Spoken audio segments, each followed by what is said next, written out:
Hello students. तो आइए आगे का न्यूमेरिकल डिस्कस कर लेते हैं। Two blocks A and B are connected to each other by a string and a spring. The spring passes over a frictionless pulley as shown in figure। तो हम diagram में क्या देख रहे हैं? टू ब्लॉक्स हैं, one is name A, second is B. ये दोनों ब्लॉक्स आपस में क्या है, बाइंड हैं। एक तो स्ट्रिंग के साथ, एंड देन जो स्ट्रिंग है वो फर्दर स्प्रिंग के साथ अटैच है, एंड स्प्रिंग है वो क्या है, ब्लॉक ए के साथ बाइंड है। Now this passes over a frictionless pulley. तो जो स्ट्रिंग है वो ऊपर से जा रहा है, पुली के ऊपर से। जो पुली है वो फ्रिक्शनलेस है, मीन्स उसका जो घर्षण बल है वो नियर अबाउट जीरो, हम जीरो मानकर चलते हैं, फ्रिक्शनलेस। आगे students, the block B slides over the horizontal top surface of a stationary block C, and the block A slides along the vertical side of C, both with the same uniform speed। अब जो block B है वो एक और block के ऊपर, जिसका नाम सी है, उसके ऊपर रखा हुआ है। ये ब्लॉक सी की जो टॉप की सतह है उसके ऊपर हॉरिजॉन्टली मूव करता है, खिसकता है। वहीं पर जो ब्लॉक ए है वो नीचे को, ऐसे नीचे को क्या है, आ रहा है वर्टिकली, वो वर्टिकली खिसक रहा है। दोनों की जो स्पीड है ब्लॉक ए एंड बी वो क्या है, सेम है। आगे, the coefficient of friction between the surfaces of blocks is 0.2। तो बी एंड सी की यदि हम बात करें, कोफिशिएंट ऑफ फ्रिक्शन वो कितना दिया गया है, दोनों की सतह के बीच में जो कोफिशिएंट ऑफ फ्रिक्शन है वो है 0.2। आगे, force constant of the spring, जो फोर्स कांस्टेंट है स्प्रिंग की वो है 1960 न्यूटन पर मीटर। आगे, if mass of block A 2 kilogram, जो ब्लॉक ए है उसका मास कितना दिया गया है, that is 2 kilogram. Calculate the mass of block B. तो हमने ब्लॉक बी के मास को फाइंड करना है, and energy stored in the spring. तो ये जो स्प्रिंग है इसमें कितनी एनर्जी स्टोर हो जाती है वो भी हमने फाइंड करनी है। तो आइए अब इस न्यूमेरिकल को हम सॉल्व कर लेते हैं। सो स्टूडेंट्स, हमारे पास let M1 and M2 be the masses of blocks A and B. जो ब्लॉक ए है उसका मास मैंने मान लिया M1, जो ब्लॉक बी है उसका मास दैट इज M2। आगे, M1 दैट इज 2 किलोग्राम, ये हमें ज्ञात है। जो ब्लॉक ए है इसका मास कितना दिया गया है, 2 kilogram, that is M1। M2 किसका मास, ब्लॉक बी का, ये हमने ज्ञात करना है, फाइंड करना है। आगे, coefficient of friction that is 0.2, and spring constant, that is K, equal to 1960 Newton per metre. Now students, इस न्यूमेरिकल में हमारे पास टू केसेस हैं। पहले, from the free body diagram of the block A, हम ब्लॉक ए की बात कर लेते हैं। मास कितना है m1, तो वेट कितना होगा ब्लॉक का m1 multiply by g। Weight acting vertically downward, तो ब्लॉक ए किसके साथ बाइंड है, with the spring as well as with the string. तो इस सिस्टम में विपरीत दिशा में क्या उत्पन्न होता है, दैट इज अ टेंशन। तो वो टेंशन कितनी होगी सिस्टम की, मीन्स स्ट्रिंग एंड स्प्रिंग में, वो टेंशन हम फाइंड कर लेते हैं।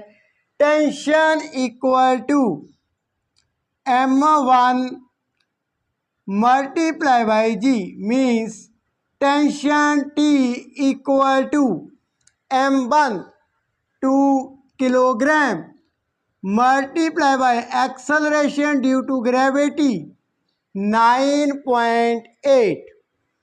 तो ये हमारे पास टेंशन नाउ बिकम्स 19.6 न्यूटन। इतनी टेंशन हमारे पास बनती है। आगे students, from the free body diagram of the block B, अब सिस्टम की टेंशन किस डायरेक्शन में होगी फॉर ब्लॉक बी की, बी के लिए टेंशन इन दिस डायरेक्शन, इस दिशा में लग रही है। अब टेंशन इस दिशा में है, मीन्स बल ब्लॉक बी के ऊपर राइट हैंड साइड लग रहा है। तो घर्षण बल वो F किस दिशा में होगा, विपरीत दिशा में। जो ब्लॉक बी है आगे को जाता है, घर्षण बल क्या है, विपरीत दिशा में। घर्षण बल equal to coefficient of friction multiply by normal reaction. तो स्टूडेंट्स, यहाँ पर हमारे पास जो टेंशन है वो किसके इक्वल है, घर्षण बल के। मीन्स अब घर्षण बल, इसे हम ऐसे रिप्रेजेंट करते हैं, T equal to F mu R. अब रिएक्शन कितनी होगी, इसका मास कितना है ब्लॉक बी का m2 multiply by ji, wait बन जाता है। वेट नीचे को लगता है, मीन्स ये जो ब्लॉक बी है वो सी ब्लॉक के ऊपर बल लगाता है। कितना बल, equal to the weight of the block B.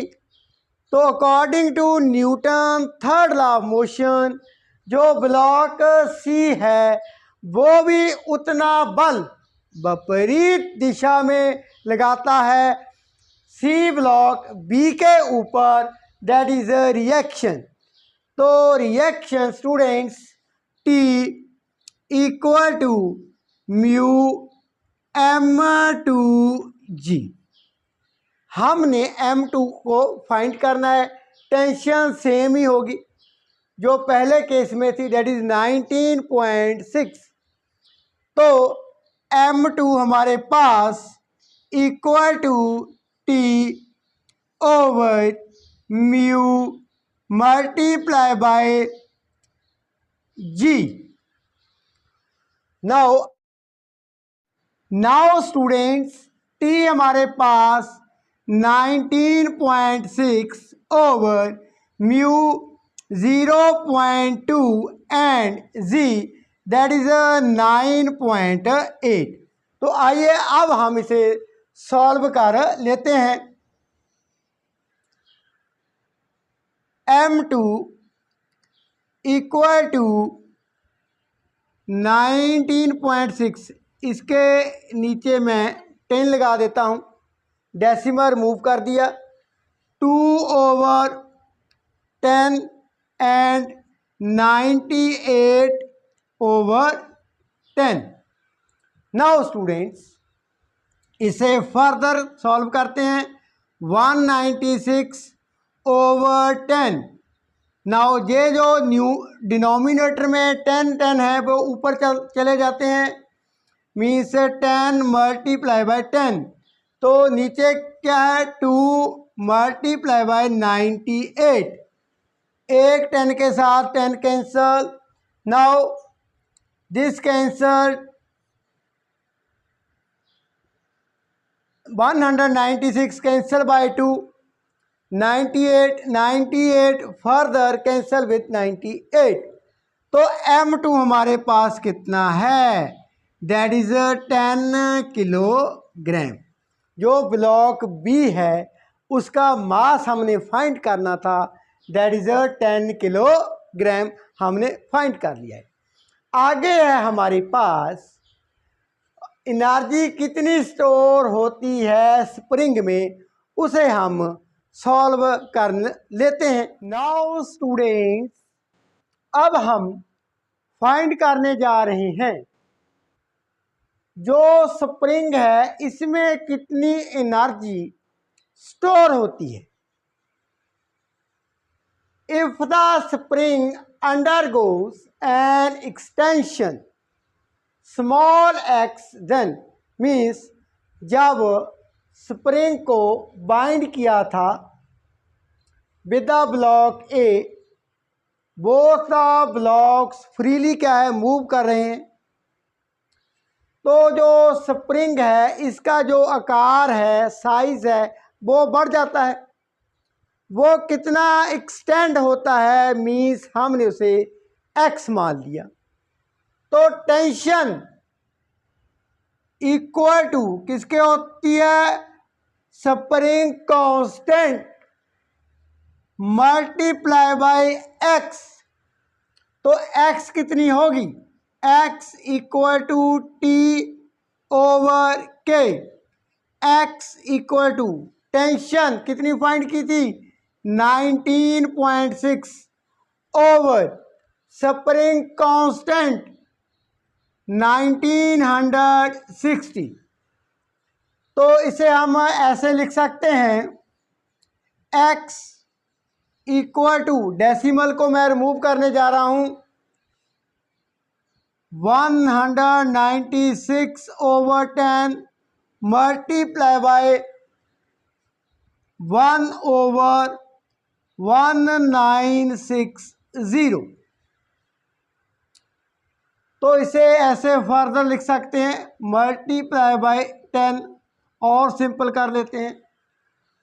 196 cancel with 196, x equal to 1/10 multiply by 10 means x equal to 10⁻⁻²।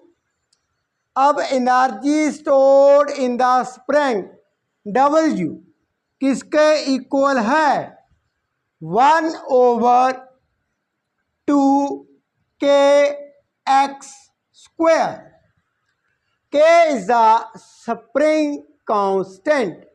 तो वैल्यू हम यहाँ पर लिख लेते हैं, W इक्वल टू 1/2, K कितना है, 1960 मल्टीप्लाई बाय x², 10⁻⁻²